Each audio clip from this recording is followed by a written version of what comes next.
So let me start today with this. If I told you that tomorrow an asteroid would hit the Earth, kill everybody, and leave nothing behind, would you believe me? You probably wouldn't, right? You'd probably wonder, where am I getting my information from? You'd probably say, I'm crazy. And chances are you'd be highly skeptical of my conclusion. And that's fine. See, that's what makes us humans great.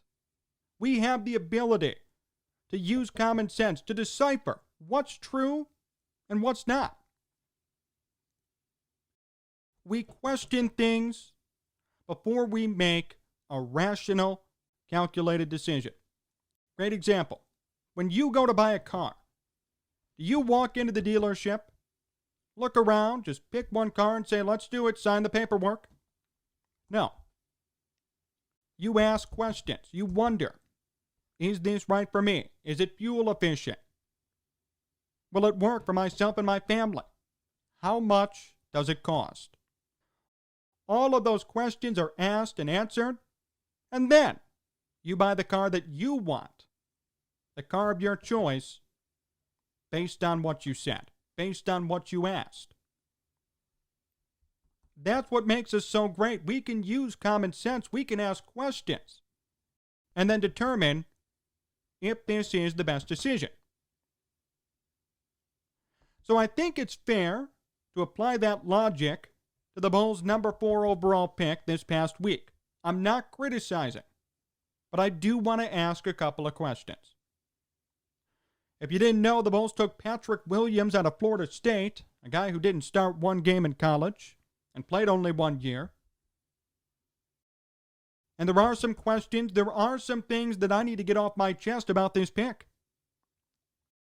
I want to preface this by saying this was the toughest draft probably in the history of the NBA. No March Madness, no in-person mini camps or evaluation. It was all done on Zoom. And in the top 15, there were a couple of international guys. How in the world are you supposed to scout them? Unless you scouted them before the pandemic, which is possible, you have no knowledge of what they bring to the table.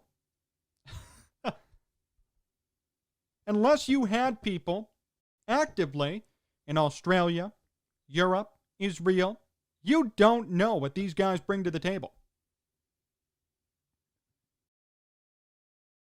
So it's tough. It is, without question, the toughest draft in NBA history. And I won't blame Karnisovas, Eversley, or any other GM or EVP if they whiff on a draft pick.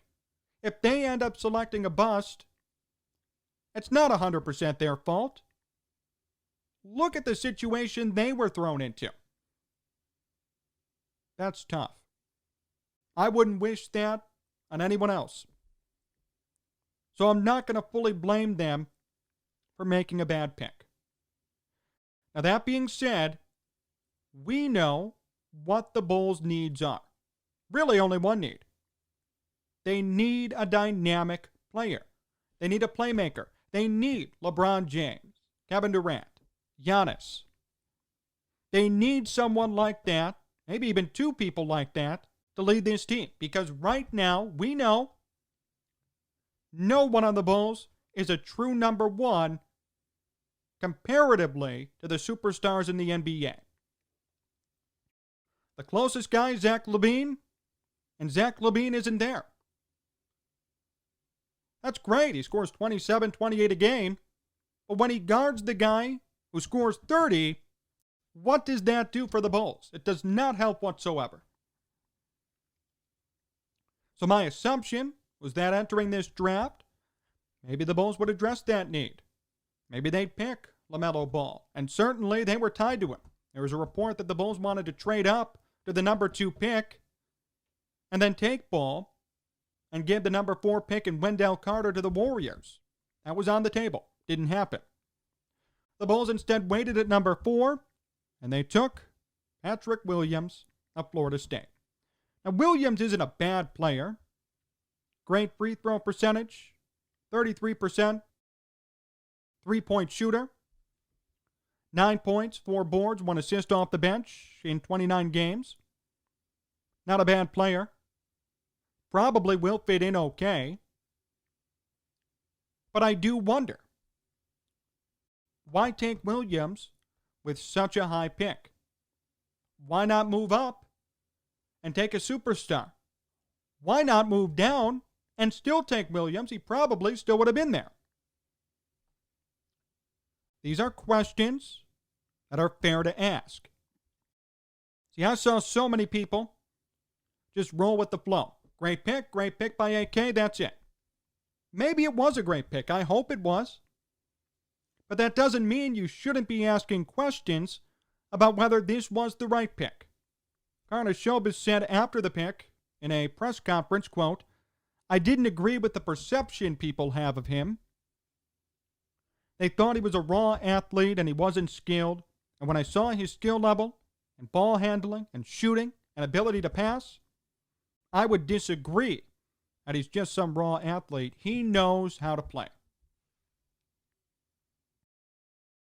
That's a glowing evaluation from Karnisovas, a guy who built up a great team in Denver with a bunch of nobodies, realistically. I'm not saying he doesn't know what he's doing.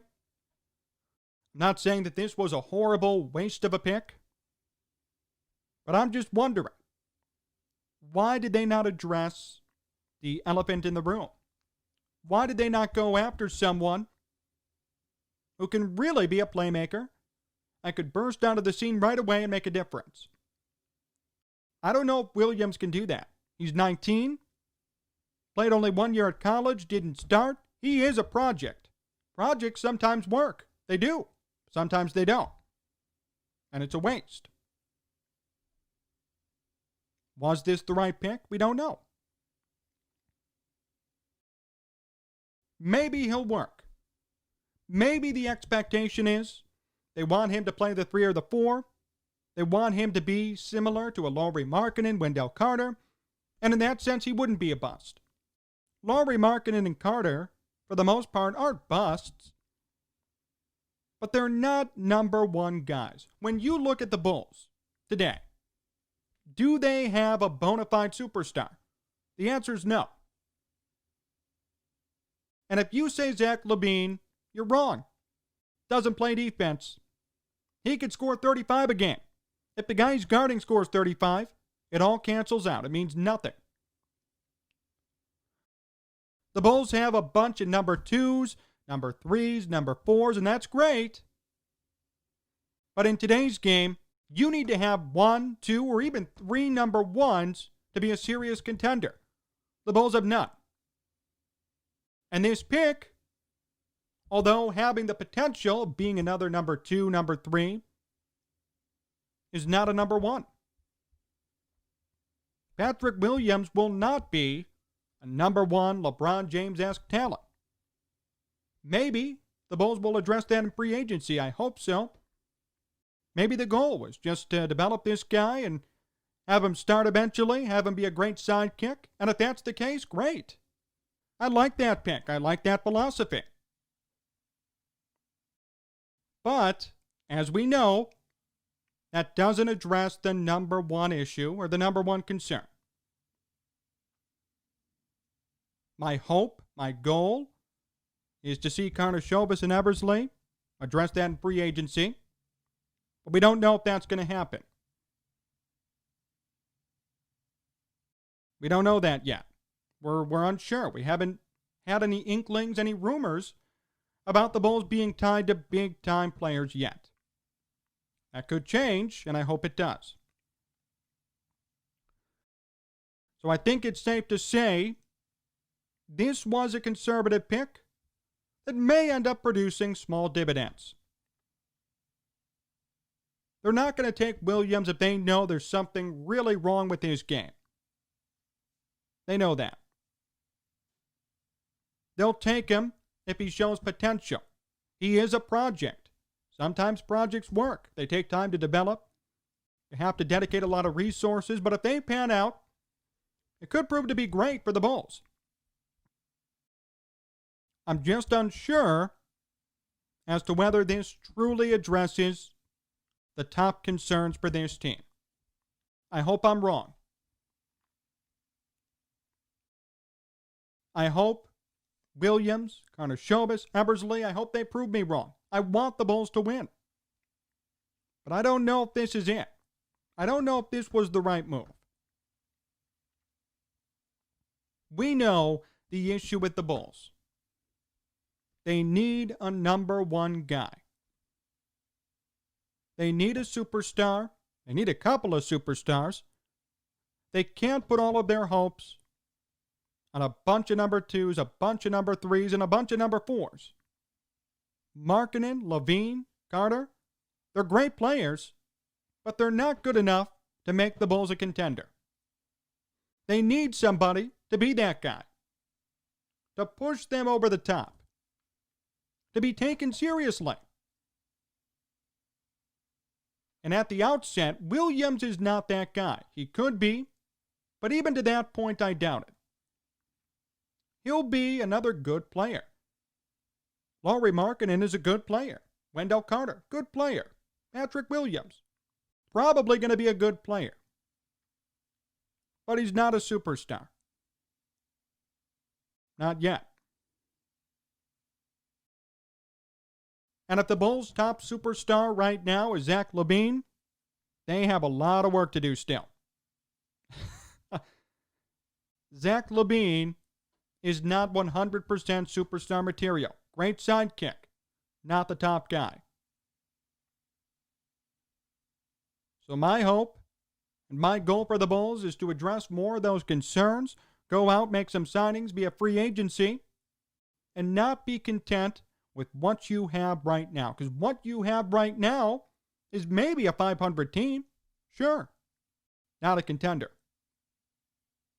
In order to become a contender, you need bona fide superstars. You have a chance to do it now this offseason. Make those decisions. But as for this pick, it's kind of a shoulder shrug. Maybe it'll work. Maybe it won't. We have to wait and see to find out. More to come here on Sports Talk Chicago. My interview with Bob Carpenter comes up next, so stay tuned. Hey, do you want to make some money this weekend? What if I told you that I could offer you $250 free to bet on any game you want? Here's what you have to do. Go to sportstalkchicago.com/cash, sportstalkchicago.com/cash. You must be 21 or over. You must be an Illinois resident. You could bet $250 free on any game you want for this upcoming weekend. The Bears are back. College football will continue. You could make some serious money this weekend with this offer.